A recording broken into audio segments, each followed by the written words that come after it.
Hello everybody. In case you've been living under a boulder, a probably sequel to Don't Starve Together was announced a few months ago, called Don't Starve Elsewhere. And since then, besides the trailer we saw during the III Interactive, we've gotten no new information on it.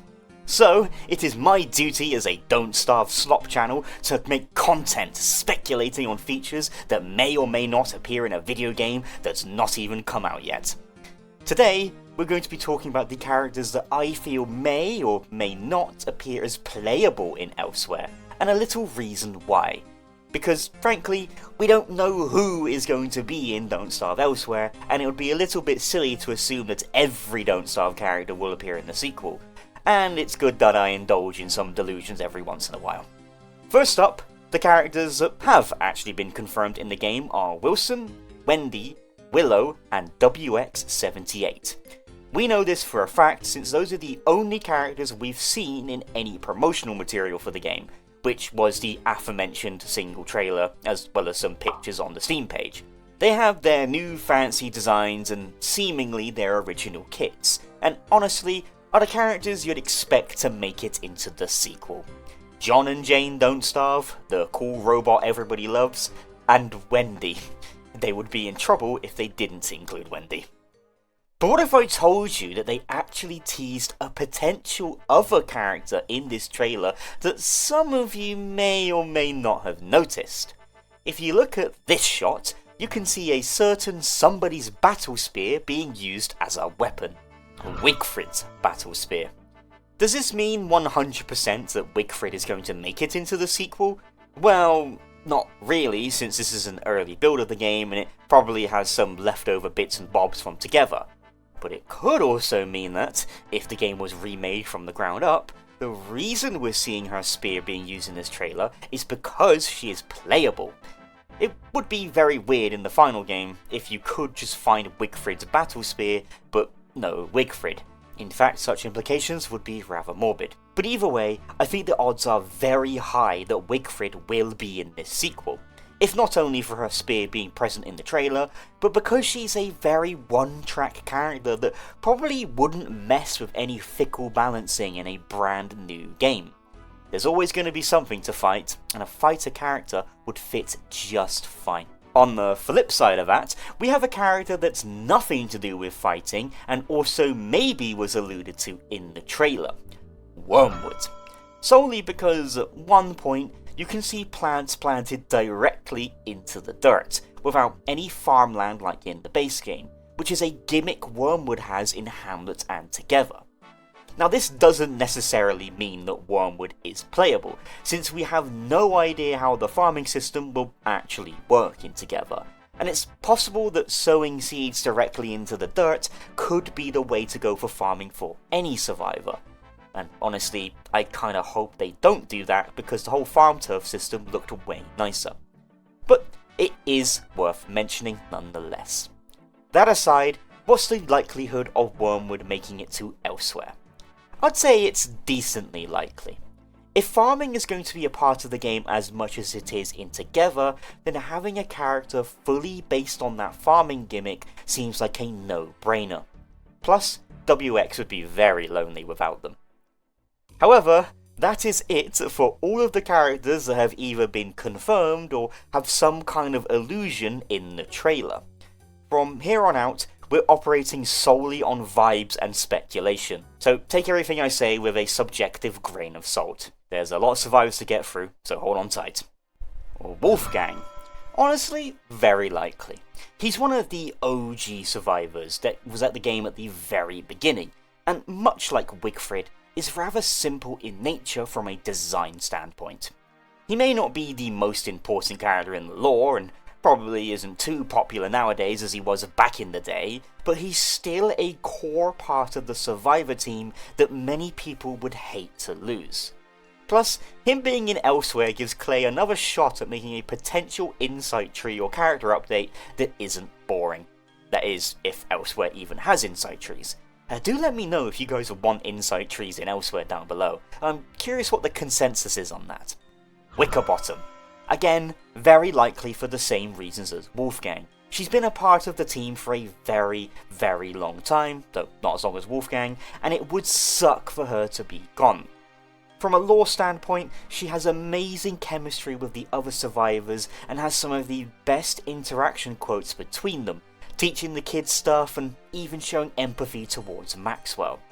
And from a gameplay standpoint, a whole new world for her to spread her wings and get all sorts of new magical books and spells is something I'm cheesing for. I just hope that she hasn't passed due to old age by the time the game actually comes out. Thankfully though, time works differently in the Constant, so I think we're golden. Woody. Now, Woody is going to be my first likely of the video. Not very likely or guaranteed, just likely. He's an OG member like the ones we've looked at just now, and his kit is incredibly comfortable and iconic. But to me, his wereforms might take a lot out of the new, potentially uncompromising world that would come to expect in a sequel. Woody's strength in Together is his ability to make any difficult situation a comfortable one thanks to his wereforms. So, unless he gets some major tweaks, the odds of him being added to the sequel might be slightly lower than the other survivors. Despite that though, it's still like a solid 85% chance we'll see him again. It's just, he strikes me as a character that might arrive a little bit late, if you know what I mean. Wes. This is a tricky one. Wes as a character was added back when the idea of having a quote-unquote hard mode character was seen in many games in that time.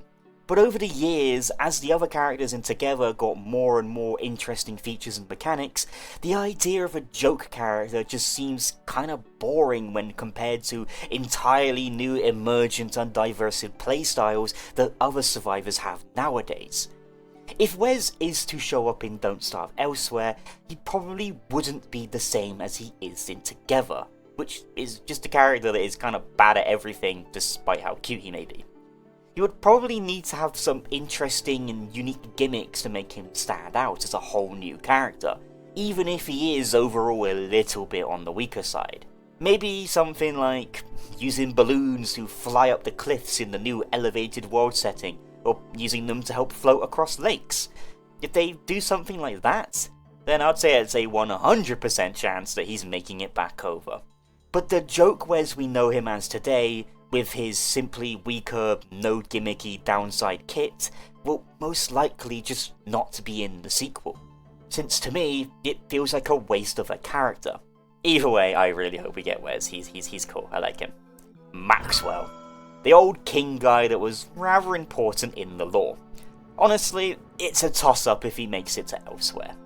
Narratively, even though we know nothing about the Elsewhere lore, I'm assuming that he won't be too important in the story of an entirely different game in what looks to be an almost entirely different world. But that doesn't mean he can't be playable. It would also be super interesting seeing him in a world where he didn't have a part in making, and a world that he possibly wouldn't even try to reign for power in, if that one scene with Charlie is anything to go by. But from a gameplay standpoint, I have no idea. I feel like he falls into the same category as a Woody, where his pretty strong and potent kit might need some heavy tweaking in a whole new game. My main reason for saying that it's a 50-50 chance if he makes it into Elsewhere though, is that we don't know what's going to happen in the greater DST narrative to fully know the fate of this old geezer, since it hinges heavily on what happens with Charlie due to their connection. Suppose we just gotta wait for the Shadow questline to reach a conclusion before we can fully calculate Maxwell's fate, since those two seem very interconnected. Weber is a tricky one. In the promotional material, in a blink and you'll miss it scene, we can see a weird new looking spider webbing up a critter, something unlike any of the spiders in the original game do. But we don't see any of the original Pack Hunter spiders in this trailer, just this solitary web-spitting one. It's not much information to go off, as I've mentioned already for other characters, and there may as well be the vanilla spiders in the game, just not in the trailer. Honestly, I could see a lot of the minion-based survivors potentially not making the cut, since adding a whole new dimension of movement to the world would mean that all followers would need to be able to navigate to the world in a way similar to the player. and that includes changes in Y level, and even swimming across rivers and pathfinding up cliffs. Thankfully though, spiders are known for their abilities to climb walls, so maybe Weber and his potential spider followers will gain that ability in Elsewhere. Time will hopefully tell. Wiley, a fan and personal favourite of mine that would be heavily missed if he never made it over. Since the game is still called Don't Starve, a character whose main focus is around cooking food seems like a no-brainer for a sequel. That is, if he even wants to still be in the world of the Constant and hasn't already found a way out yet. Sadly, I don't think that's ever going to be an option for any of the survivors, so I'd say it's somewhat likely that Wiley would make it into the sequel. Maybe not a launch character and a few patches later, but I'm certain he will for sure be there. He just fits the vibe. Woodlegs and Walani. I'm lumping these two together because of a solid "we don't have enough information" answer. These two characters are based solely around the exploration and exploitation of the ocean and seas. But we haven't seen any oceans or seas in Elsewhere's promotional material, just rivers and such. However, on the Steam store page, there are mentions of seas, plural. So if there is a bigger focus on naval exploration than there is in Together, then maybe we could finally see one or both of these weird survivors again after so many years. Oh, and Wilbur too, I guess. He's not boat focused, but would be at home on sea-based islands, not a moody forest. Wilbur. Sorry Wilbur gang, but I do not see her making it out of Hamlet, her home residence, anytime soon. We haven't even seen if pigmen would exist at all in any capacity in Elsewhere's world, so Wilbur would both be far from home and limited in her potential. She just deserves to stay in Hamlet, where she is designed and where she belongs. But what about the other Hamlet character, Wheeler? You're all gonna call me insane on this one, but I'd actually say she has a chance to be playable in Elsewhere. Call it cope or call me crazy, but something about her explorer aesthetic and abilities would fit right at home in a brand new world to explore. Something she's probably been craving for a very long time. The potential for an explorer-based character in a much more dynamic and vertical world is very high, and could be just what Wheeler needs to finally escape Hamlet. I hope so at least, because I've been dying for Wheeler in Don't Starve Together for years now. Time for the DST exclusive characters now, with Winona. This is where the likelihood of characters returning drops more and more, sadly.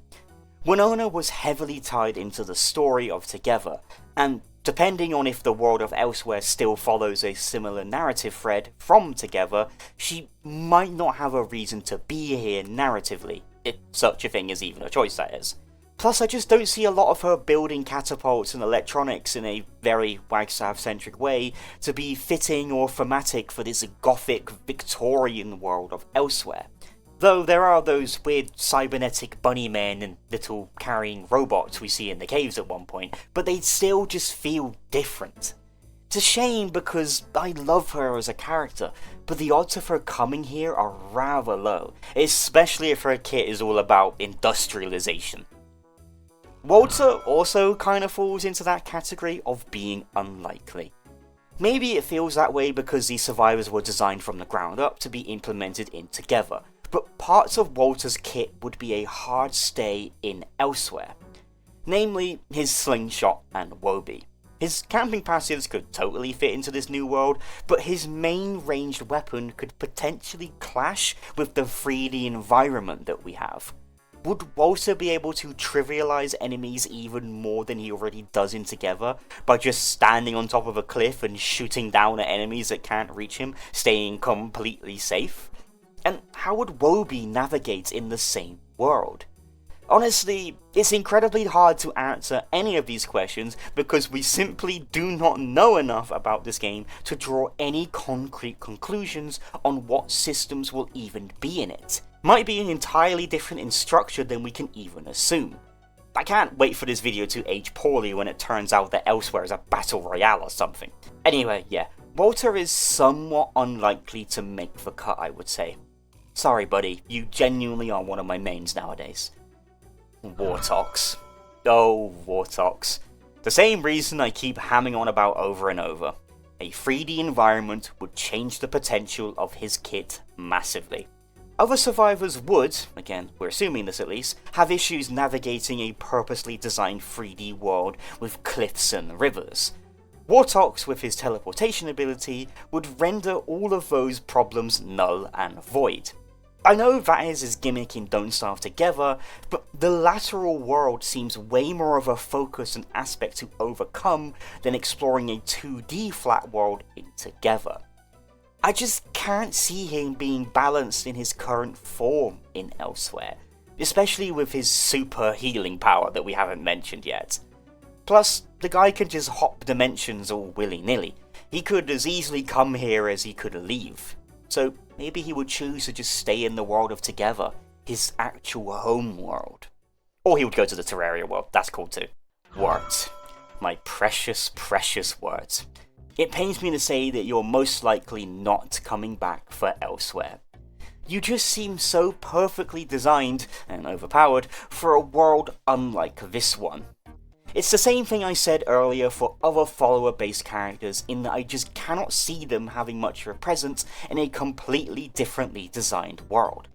However, work could possibly return in a different form, since we do see a lot of the marsh turf in some of the screenshots, as well as connections to the gorge, with the goat people walking around and the similar marshy architecture.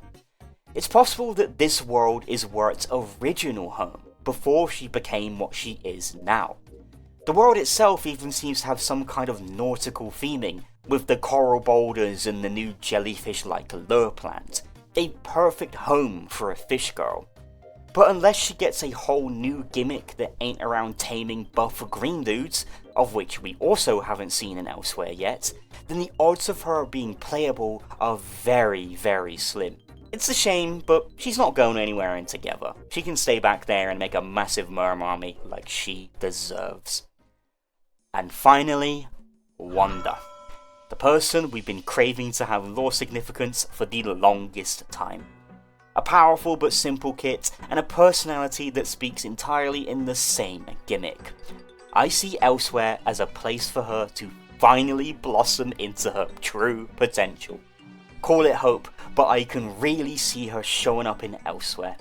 Maybe it's her aesthetic, or maybe it's just because I see potential in her both kit-wise and narrative-wise, but I just got this feeling that this is a world where she belongs. One where her kit gets more time-based abilities that ain't just a clock as a weapon, and one where she finally gets more personality that isn't just, I don't have time, over and over. Please Clay, just give Wanda fans something. It would be crazy if all the Wanda lore we've been getting in Together is finally finished in a different game entirely. But what about Wagstaff? Personally, I hope to never see him again. Sorry, old man. You've reaped what you have sown, and it seems that the story of Wagstaff in the Constant has long since concluded, until we find out what on earth happened after Alta snatched him up. Oh, and I should probably talk about Wonky too.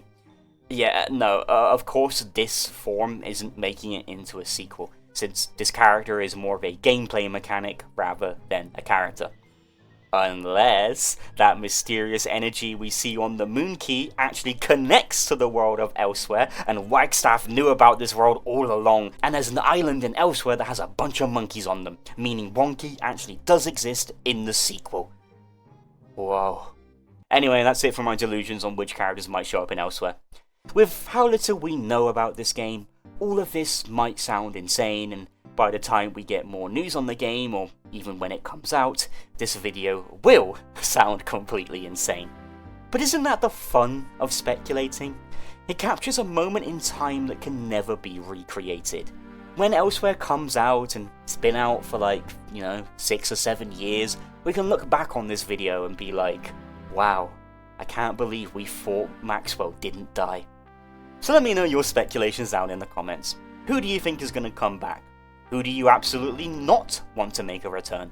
let me know down below. I'm really excited to see more and more people talk about Elsewhere, since it's a game I've been jonesing for a long time now. Thank you so much for watching, everybody. Take care. Bye bye.